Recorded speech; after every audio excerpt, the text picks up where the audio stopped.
നിയമവാഴ്ചയില്ലാതെ ഒരു പ്രസ്ഥാനത്തിനും സംഘടനയ്ക്കും മതത്തിനും നിലനിൽക്കുവാനാവില്ലെന്ന് വ്യക്തമാക്കി എറണാകുളം അങ്കമാലി അതിരൂപതയ്ക്കു വേണ്ടി രൂപീകരിച്ച പ്രത്യേക tribunal judge father James Mathew Pampara CMI. രാഷ്ട്രീയ പാർട്ടികളിൽ പാർട്ടിയുടെ ഭരണഘടനയെയോ പാർട്ടിയുടെ അധികാരികളുടെ കാലാകാലങ്ങളിലെ നിർദ്ദേശങ്ങളെയോ നിരസിക്കുന്നവരെ പുറത്താക്കുവാനുള്ള സംവിധാനമുണ്ട്. അതുപോലെ കത്തോലിക്ക സഭയിലും അതിലെ അംഗങ്ങളെ അനുസരണത്തിലേക്ക് നിർബന്ധിക്കുവാനുള്ള സംവിധാനങ്ങളുണ്ട്. അതിൽപ്പെട്ടതു തന്നെയാണ് കാനൻ നിയമത്തിലെ ശിക്ഷാ നിയമവും ശിക്ഷാ നടപടിക്രമങ്ങളും. ഒരു ശിക്ഷാ നിയമമോ തുടർന്നും നിയമലംഘനമുണ്ടായാൽ ശിക്ഷിക്കുമെന്നുള്ള താക്കീതോടുകൂടിയ ഒരു മുന്നറിയിപ്പോ ഒരു വിശ്വാസി ലംഘിക്കുമ്പോഴാണ് ഒരു നിയമലംഘനം ശിക്ഷാർഹമായ കുറ്റമായി തീരുന്നതെന്ന് പാമ്പാറയച്ചൻ വിശദീകരിക്കുന്നു. പ്രത്യേക ട്രൈബ്യൂണലിന്റെ ലക്ഷ്യം, ഘടന, പ്രവർത്തന ശൈലി, എന്തിനുവേണ്ടിയാണിത്, സാധാരണയുള്ള രൂപത, അതിരൂപത കോടതിയിലും ഈ പ്രത്യേക ട്രൈബ്യൂണലും തമ്മിലുള്ള വ്യത്യാസമെന്താണ്, ആർക്കൊക്കെയാണ് ഈ ട്രൈബ്യൂണലിൽ പരാതി നൽകുവാനാകുക തുടങ്ങിയ കാര്യങ്ങൾ കർമ്മല കുസുമം മാസികയ്ക്ക് അനുവദിച്ച അഭിമുഖത്തിലാണ് വ്യക്തമാക്കുന്നത്. കത്തോലിക്ക സഭ എക്കാലവും സ്വയം പ്രതിരോധിക്കുവാനുള്ള ഒരു വ്യക്തിയുടെ മനുഷ്യാവകാശത്തെ വളരെ ഉയർന്ന മൂല്യമായി കരുതിക്കൊണ്ടിരിക്കുന്നതിനാൽ മഹ്റോൻ ശിക്ഷ, പൗരോഹിത്യ അന്തസ്സിൽ നിന്നുള്ള ഡിസ്മിസൽ തുടങ്ങിയ ശിക്ഷകൾ വിധിക്കുന്നത് 3 ജഡ്ജിമാരെങ്കിലുമുള്ള ഒരു ബെഞ്ചിന്റെ ജുഡീഷ്യൽ വിചാരണയിലൂടെയായിരിക്കണം എന്ന് നിഷ്കർഷിച്ചിരിക്കുന്നു. അങ്ങനെയുള്ള 3 ജഡ്ജിമാർ അംഗങ്ങളായിട്ടുള്ള ഒന്നാണ് പ്രത്യേക ട്രൈബ്യൂണലും. 3 ജഡ്ജിമാരെ കൂടാതെ ഒരു നോട്ടറിയും ഒരു നീതി സംരക്ഷകനും അടങ്ങിയതാണ് ഈ പ്രത്യേക ട്രൈബ്യൂണൽ. അതുകൂടാതെ 3 അഭിഭാഷകരെയും ഈ ട്രൈബ്യൂണലിന്റെ ഭാഗമാക്കിയിട്ടുണ്ട്. കുറ്റാരോപിതർക്ക് അവർക്കിഷ്ടമുള്ള കാനൻ നിയമത്തിൽ ബിരുദമുള്ള ഏത് വൈദികനെ വേണമെങ്കിലും അവർക്കു വേണ്ടി വാദിക്കുവാനായി നിയമിക്കുവാനാകും. എന്നാൽ സ്വയമായി വക്കീലിനെ വയ്ക്കുവാൻ സാധിക്കാത്തവർക്ക് ട്രൈബ്യൂണലിലെ ഈ 3 അഭിഭാഷകരിൽ ആരുടെയും സേവനം സൗജന്യമായി ലഭിക്കുവാനുള്ള സാധ്യതയുമുണ്ട്. കുറ്റവിചാരണയിൽ കുറ്റാരോപിതർ സ്വന്തം അഭിഭാഷകനെ വയ്ക്കാതിരുന്നാൽ ട്രൈബ്യൂണൽ തന്നെ ഈ 3 പേരിൽ ഒരാളെ ഔദ്യോഗികമായി ആ കുറ്റാരോപിതനെ സഹായിക്കുവാനായി നിയമിക്കുവാൻ കാനൻ നിയമം വ്യവസ്ഥ ചെയ്യുന്നുമുണ്ടെന്ന് ഫാദർ ജെയിംസ് മാത്യു പാമ്പാറ വ്യക്തമാക്കുന്നു.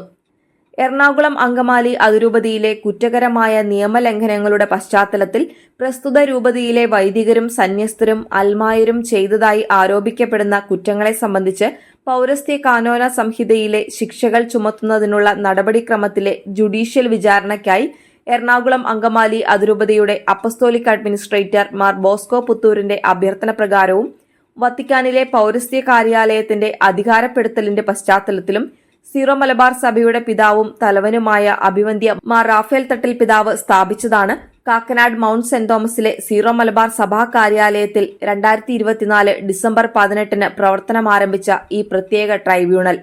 സാധാരണ രൂപതാ കോടതികളിൽ കൂടുതലായും വിവാഹം അസാധുവായി കിട്ടുന്നതിനുള്ള വ്യവഹാരങ്ങളാണ് നടക്കുന്നത്. എന്നാൽ അങ്ങനെയുള്ള സഭാ ട്രൈബ്യൂണലുകൾക്കും ശിക്ഷാ നടപടിക്രമങ്ങളനുസരിച്ച് കുറ്റാരോപിതരെ വിചാരണ ചെയ്ത് കുറ്റം ചെയ്തതായി തെളിഞ്ഞാൽ ശിക്ഷിക്കുവാനുള്ള അധികാരമുണ്ടെങ്കിലും സാധാരണഗതിയിൽ പ്രത്യേക ട്രൈബ്യൂണലുകൾ സ്ഥാപിച്ചാണ് അങ്ങനെയുള്ള കേസുകൾ തീർപ്പാക്കുക. ഇവിടെ പ്രത്യേകം സൂചിപ്പിക്കുവാൻ ആഗ്രഹിക്കുന്ന ഒരു കാര്യം, രൂപതാ കോടതി എന്ന് നാം വിളിക്കുന്ന സംവിധാനം രാജ്യത്തിന്റെ കോടതികളിൽ നിന്നും തുലോം വ്യത്യസ്തമാണ് എന്നതാണ്. സത്യത്തിൽ കോടതി എന്ന പദം കാനൻ നിയമത്തിലില്ല. ട്രൈബ്യൂണൽ എന്ന പദം മാത്രമേ ലത്തീൻ സഭയുടെ കാനൻ നിയമത്തിലും പൗരസ്ത്യ കാനോന സംഹിതയിലും ഉപയോഗിച്ചിട്ടുള്ളൂ. നാം സൗകര്യാർത്ഥം രൂപതാ കോടതി എന്ന് വിളിക്കുന്നു എന്നേയുള്ളൂ.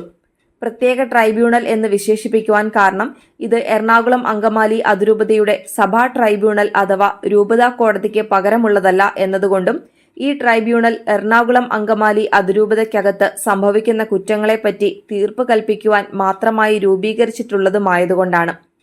പ്രത്യേക ട്രൈബ്യൂണൽ 2024 ഡിസംബർ 18 സ്ഥാപിക്കപ്പെട്ടു. അംഗങ്ങൾ മേജർ ആർച്ച് ബിഷപ്പിന്റെ മുൻപാകെ സത്യപ്രതിജ്ഞ ചെയ്ത് അധികാരം ഏറ്റെടുത്തുവെങ്കിലും ട്രൈബ്യൂണൽ ശരിക്കും പ്രവർത്തനം ആരംഭിക്കുന്നത് ട്രൈബ്യൂണലിലെ നീതി സംരക്ഷകൻ ഏതെങ്കിലും ഒരു കുറ്റാരോപിതനെതിരെ പരാതി സമർപ്പിക്കുമ്പോഴാണ്. നെമോ യുഡെക്സ് സൈൻ ആക്ടോർ എന്നാണ് ചൊല്ല്. അതിന്റെ അർത്ഥം പരാതിയില്ലാതെ ജഡ്ജിയില്ല എന്നതാണ്. മറ്റൊരു വാക്കിൽ പറഞ്ഞാൽ പ്രത്യേക ട്രൈബ്യൂണലിന് സ്വയമായി ഒരു കേസും എടുക്കുവാനാവില്ല എന്നതുതന്നെ. രാജ്യത്തിന്റെ നിയമമനുസരിച്ചുള്ള ക്രിമിനൽ വിചാരണ കോടതിക്ക് സമാനമാണ് ഈ പ്രത്യേക ട്രൈബ്യൂണൽ. ക്രിമിനൽ വിചാരണയ്ക്ക് പബ്ലിക് പ്രോസിക്യൂട്ടർ പെറ്റീഷൻ ഫയൽ ചെയ്യേണ്ടതായിട്ടുണ്ട്. അതുപോലെ പ്രത്യേക ട്രൈബ്യൂണലിൽ നീതി സംരക്ഷകൻ ഒരു പരാതി സമർപ്പിച്ചു കഴിയുമ്പോൾ ആ പരാതി ഫയലിൽ സ്വീകരിച്ച ശേഷം മാത്രമേ തുടർന്നുള്ള നടപടിക്രമങ്ങളിലേക്ക് ട്രൈബ്യൂണൽ കടക്കുകയുള്ളൂ. ഇനി നീതി സംരക്ഷകന് ഒരു പരാതി സമർപ്പിക്കുന്നതിന് അതിരൂപതയുടെ അപ്പസ്തോലിക് അഡ്മിനിസ്ട്രേറ്ററിന്റെ രേഖാമൂലമുള്ള നിർദ്ദേശവും ആവശ്യമാണ്. മറ്റൊരു വാക്കിൽ പറഞ്ഞാൽ പ്രത്യേക ട്രൈബ്യൂണൽ നീതി സംരക്ഷകന്റെ പരാതികൾ മാത്രമേ സ്വീകരിക്കുകയുള്ളൂ. എന്നാൽ ഏതൊരു വിശ്വാസിക്കും അപ്പസ്തോലിക് അഡ്മിനിസ്ട്രേറ്ററോട് അവർക്ക് അറിവുള്ള കുറ്റങ്ങളെയും കുറ്റാരോപിതരെയും പറ്റി പരാതിയും തെളിവുകളും സമർപ്പിക്കുവാൻ സാധിക്കും.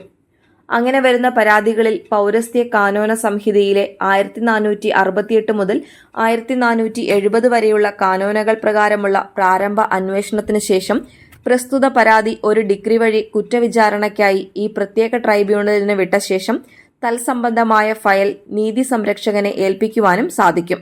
ഒരു കുറ്റം ചെയ്യപ്പെടുമ്പോൾ സഭാഗാത്രമാണ് മുറിവേൽക്കുന്നതെന്നും അതിനാൽ തന്നെ പരാതിക്കാരൻ തിരുസഭയാണ് എന്നുമുള്ള ദർശനമാണ് നീതി സംരക്ഷകൻ തന്നെ പരാതി സമർപ്പിക്കണമെന്നുള്ള നിഷ്കർഷയ്ക്ക് നിദാനം. എന്നാൽ ഒരു പരാതി ട്രൈബ്യൂണൽ സ്വീകരിച്ചു കഴിഞ്ഞാൽ മൂന്നാം കക്ഷിയായി മറ്റു വിശ്വാസികൾക്ക് കേസിൽ കക്ഷി ചേരുവാനും തെളിവ് സമർപ്പിക്കുവാനും സാധ്യതയുണ്ട്. പ്രത്യേക ട്രൈബ്യൂണലിന്റെ പ്രവർത്തന ശൈലിയെപ്പറ്റി ചുരുക്കമായി ഇങ്ങനെ വിവരിക്കുവാൻ സാധിക്കും. നീതി സംരക്ഷകന്റെ പരാതി ഫയലിൽ സ്വീകരിച്ചു കഴിഞ്ഞാൽ പിന്നെ കുറ്റാരോപിതനെ പ്രസ്തുത വിവരം അറിയിച്ചുകൊണ്ട് ഒരു നിശ്ചിത ദിവസത്തിലും സമയത്തിലും ട്രൈബ്യൂണൽ മുൻപാകെ ഹാജരാകുവാൻ ട്രൈബ്യൂണൽ സമൻസ് അയക്കുക എന്നതാണ് ആദ്യപടി. സ്വന്തം അഭിഭാഷകനോട് കൂടിയോ അല്ലാതെയോ ഹാജരായി കഴിഞ്ഞാൽ പിന്നീട് തെളിവെടുപ്പിന്റെ ഭാഗത്തേക്ക് കടക്കും. അതിൽ കുറ്റാരോപിതൻ, സാക്ഷികൾ എന്നിവരുടെ വിചാരണയാണ് ആദ്യ ഭാഗം. മറ്റ് രേഖാമൂലമുള്ള തെളിവെടുപ്പുകൾ ഉൾപ്പെടെ എല്ലാം കഴിയുമ്പോൾ നടപടിക്രമങ്ങളുടെ പ്രസിദ്ധീകരണം എന്നൊരു ഭാഗമുണ്ട്. അതുവരെ ട്രൈബ്യൂണലിന്റെ പക്കൽ എത്തിയ എല്ലാ തെളിവുകളും കുറ്റാരോപിതനും അദ്ദേഹത്തിന്റെ വക്കീലിനും അതുപോലെ നീതി സംരക്ഷകനും ട്രൈബ്യൂണൽ ഓഫീസിൽ വന്നു കണ്ട് വായിച്ചു പഠിക്കുവാനുള്ള അവസരമാണിത്. അതിനുശേഷമുള്ള ഘട്ടം വാദപ്രതിവാദങ്ങളുടേതാണ്. നീതി സംരക്ഷകനും കുറ്റാരോപിതനും തങ്ങളുടെ വാദങ്ങൾ ട്രൈബ്യൂണലിനെ എഴുതി അറിയിക്കുന്നതിനുള്ള അവസരമാണിത്. അതിനുശേഷം ഒരു വാചിക ചർച്ച 3 ജഡ്ജിമാരുമടങ്ങുന്ന ബെഞ്ചിന് മുൻപാകെ നടക്കണം. അതിൽ നീതി സംരക്ഷകനും കുറ്റാരോപിതനും തങ്ങളുടെ ഭാഗം വാദിക്കുവാനുള്ള അവസരമുണ്ട്. അതിൽ അവസാനം സംസാരിക്കുന്നത് കുറ്റാരോപിതനോ അദ്ദേഹത്തിന്റെ വക്കീലോ ആയിരിക്കും. പിന്നീട് ജഡ്ജിമാർ ഒന്നിച്ചു കൂടുകയും വിധിയിലേക്ക് എത്തുകയും ചെയ്യുന്നു. പ്രിസൈഡിംഗ് ജഡ്ജിയോ അദ്ദേഹം ഏൽപ്പിക്കുന്ന ബെഞ്ചിലെ മറ്റൊരു ജഡ്ജിയോ ആയിരിക്കും വിധി എഴുതുക. ഏകകണ്ഠമായോ ഭൂരിപക്ഷാഭിപ്രായത്തോടു കൂടിയോ ഉള്ള വിധിക്കെതിരെ ശിക്ഷിക്കപ്പെട്ട വ്യക്തിക്കോ അല്ലെങ്കിൽ നീതി സംരക്ഷകനോ അപ്പീലിനുള്ള അവസരമുണ്ടെന്ന് ഫാദർ പാമ്പാറ വ്യക്തമാക്കുന്നു.